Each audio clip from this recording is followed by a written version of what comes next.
So the news that Yuki Tsunoda has been passed over for the Red Bull seat in favour of Liam Lawson was met with the typical response we've come to expect from the Formula One community. And by that, I mean we've all taken to social media calling Red Bull racist and saying that Liam's going to lose his seat before the summer break. So I have spent every spare hour that I have got combing through all of the data, interviews, news articles, podcasts, everything I can find of Yuki, Liam, Christian Horner, Helmut Marko, trying to get all the data together to fully uncover what's going on. And the results of that I think are going to shock you. It certainly shocked me. So let's jump right in and discuss what's going on. What I've seen a lot of going around on social media particularly is Liam's qualifying statistics.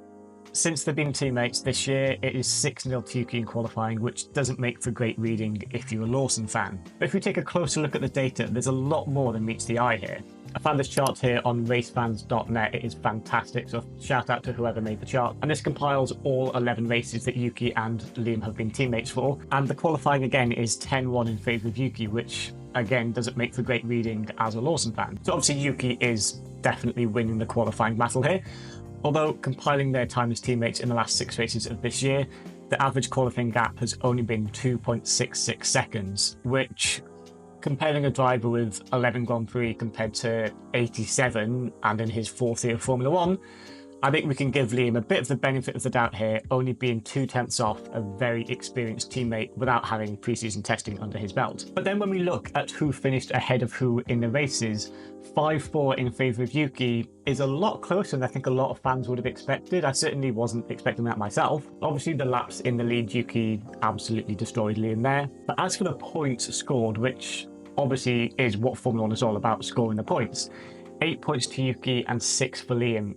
That's not a huge difference. That's only 57% of the points scored by Yuki Tsunoda, which doesn't exactly scream that Yuki Tsunoda is destroying Liam Lawson. This is a lot closer than I expected it to be, and I'm sure many fans expected it to be. But there is a second chart that compares Yuki and Pierre Gasly in Yuki's first 11 races, and I think this is really, really interesting. In qualifying, it was a complete whitewash with Gasly taking every single qualifying head-to-head. 7-2 in the races, again, a pretty dominant display from Gasly. The laps ahead again goes to Gasly. But then as for points scored, 49 points to 18 in favour of Pierre Gasly, which is 73%. 73% compared to 57. Let's not forget that Yuki would have taken part in post-season testing the year before and pre-season testing before that season began, going up against Pierre Gasly. Whereas for Liam, he was thrown in very last minute. I don't think he'd even completed any FP1 sessions this year before jumping in against Yuki.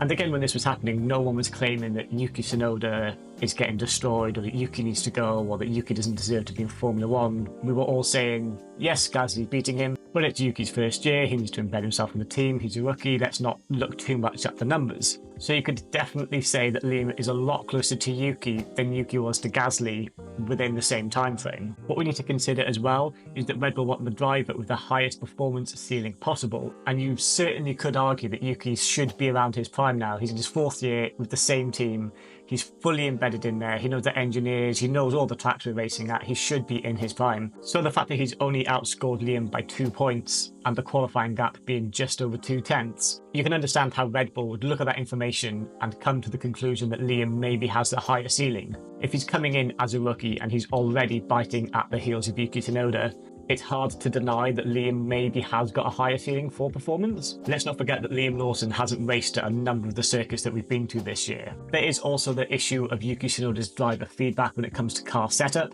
Red Bull claims that Yuki's car feedback isn't up to the level that they expect, but in contrast to that, the VCARB team principal Lauren Mekias has come out in the media to say that Yuki has improved massively in that area, so if that's what Christian Horner's worried about, that shouldn't be a concern. There is also the issue of Yuki's outbursts on team radio. They do seem quite frequent, whereas Liam seems to have a much calmer head on his shoulders. And if we're being honest here, that is definitely something you're going to need going up against Max Verstappen.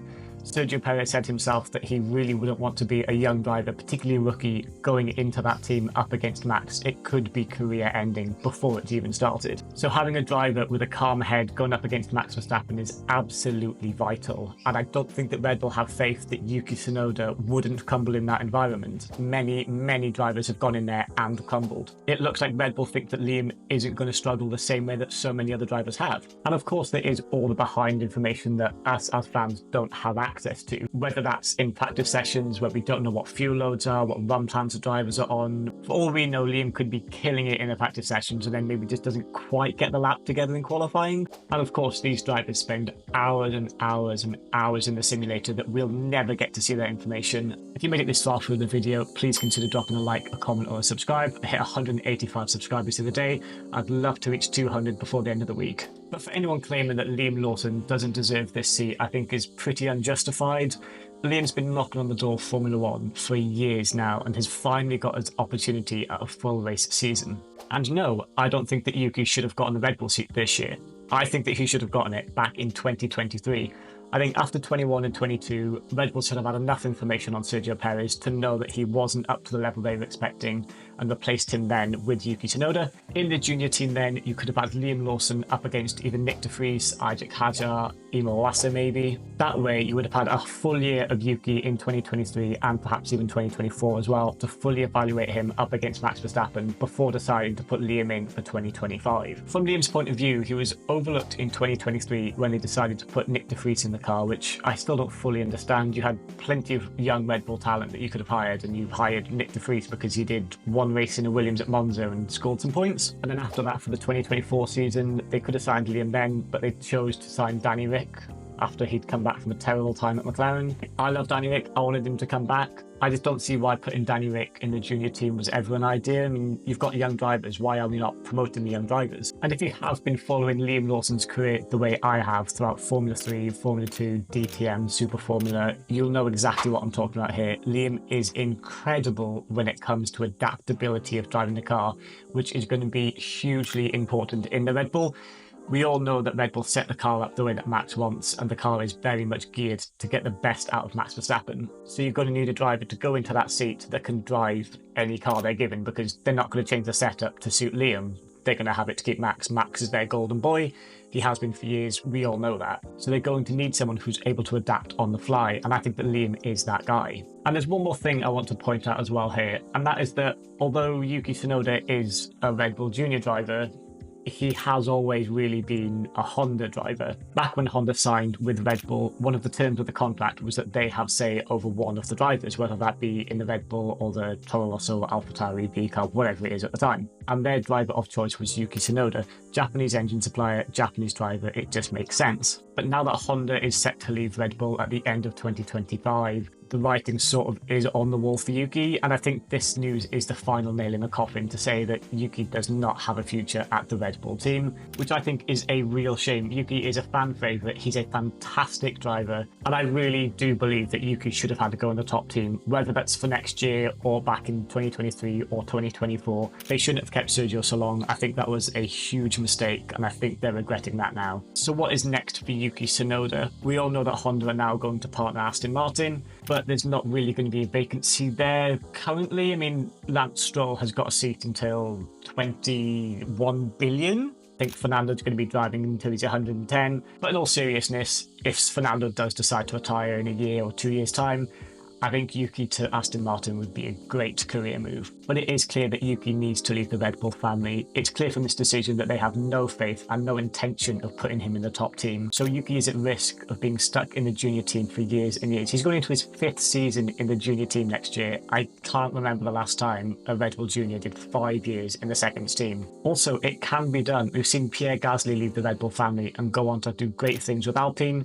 Carlos Sainz as well, he left, went to Renault, then McLaren, and then Ferrari, and now to Williams, and he's doing fantastic. So it's not as if drivers that leave the Red Bull family go and struggle afterwards. I think, if anything, they tend to do better after they've left. This could be a product of the pressure maybe not being as high outside of the Red Bull family, but whatever it is, I think Yuki is far too fast and far too nice of a person to be treated the way he has at that team. So do let me know your thoughts in the comment. Was it a mistake signing Liam? Is he going to be booted out before the summer break? Or do you think that he could finally be the one to break that curse of the second Red Bull seat and take the fight to Max Verstappen? Personally, I would love it if he did. I would love there to be some drama in the Red Bull team. I think that Max has had it far too easy for far too long now. He's not had a real teammate since, what, 2018 when Danny Rick left? I want there to be some fireworks at Red Bull, and I do think that Liam could be the driver to do that. Yes, he is very young and inexperienced, but Red Bull is certainly not shy when it comes to swapping their drivers about. So if Liam does seem to be struggling midway through the year, I have no doubts that Red Bull would replace him with Yuki Tsunoda. Can you imagine if they bring in Isaac Hadjar against Yuki next year? Liam starts failing in the Red Bull and they boot Liam out and then promote Isaac Hadjar over Yuki Tsunoda. Mate, if I was Yuki, I'd pack my bag and leave. Get out of there. If you did make it to the end of the video, I'd appreciate it if you could drop a like, a comment, or a subscribe. I think we hit 185 subscribers this morning, which is absolutely insane. This is only my 4th ever YouTube video, and I'm having a lot of fun making them. So if you're new here, hello. I say if you're new here as though you're not all new here. I'm like 2 weeks old on this channel. You're an idiot. But if you're as bored about Formula 1 as I am and you're looking for some Formula 1 content throughout the winter break, this channel is the one for you. I'm going to be uploading as much content as I possibly can. So thank you so much for watching, and I'll see you in the next one.